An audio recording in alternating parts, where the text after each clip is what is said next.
Now, April includes Earth Day, and Earth Day was first observed 56 years ago this week, April 22, 1970.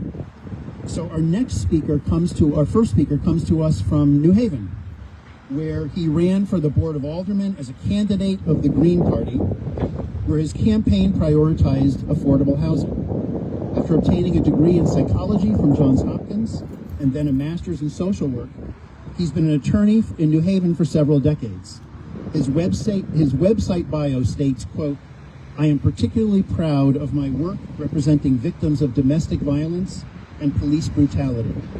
Appearing along with her master, please welcome Wednesday Adams and Paul Garlinghouse. Woo! Can you guys hear me okay? Yeah. Okay.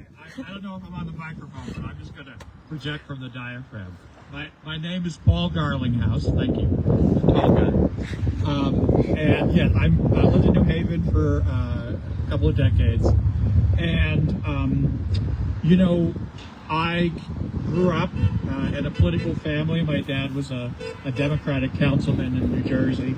And, I always really believed in democracy and participating in democracy. And honestly, to talk about Earth Day, and, you may have guessed from some of the hair, I've been an Earth Firster. We've done direct action, locked ourselves to various things. By the way, not always the most effective way to get something done, but there are other ways.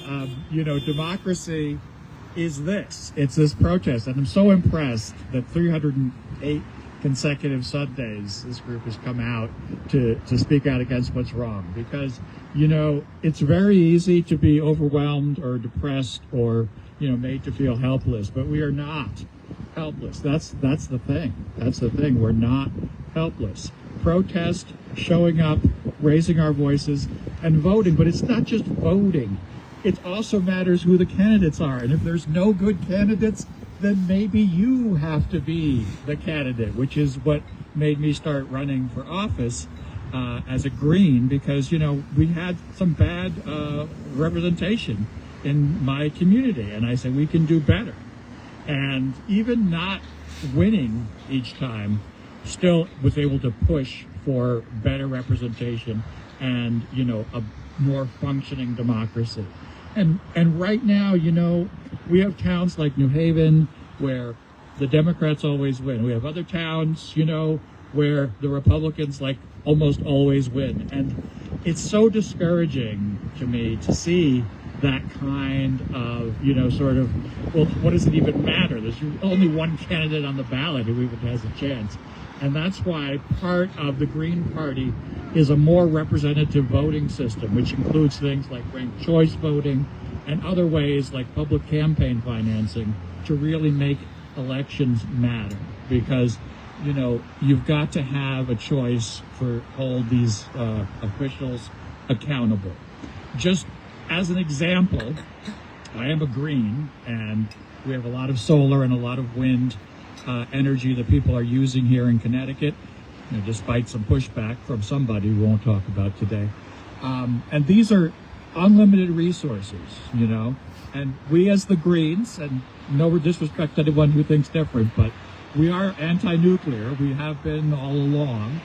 And honestly, when I hear every single representative from all the different parties on, news shows saying, oh, we're going to have these next generation nukes and they're going to be fine, and why are people upset about them?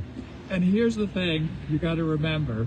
Yes, global warming is urgent, but all these nuclear plants, they split atoms to make an explosion, to boil water, to turn a turbine to make electricity, which, as my dad, the engineer, would tell me, it's kind of like using a chainsaw to cut butter. I mean, you can do it, but the mismatch between, the power of the chainsaw and the delicacy of the butter is obvious. And that's the problem. And if you want to just have clarity, anytime someone's coming to tell you about these wonderful new nuclear plants, remember, too cheap to meter. They're all too cheap to meter. And now we're all paying lots of money every month just to subsidize Millstone because, too cheap to meter.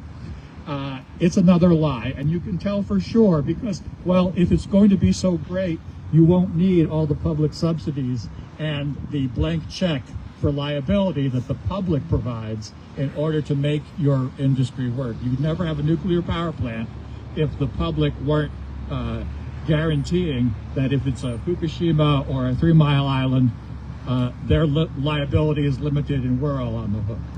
In any case, I want to thank you all for inviting me today, and happy Earth Day, happy Earth Month, and keep on coming out and participate in any way that works for you, but make sure they hear your voice and make sure you let them know that all this stuff they're doing has got to stop and that we're in charge, not these politicians. And thanks again.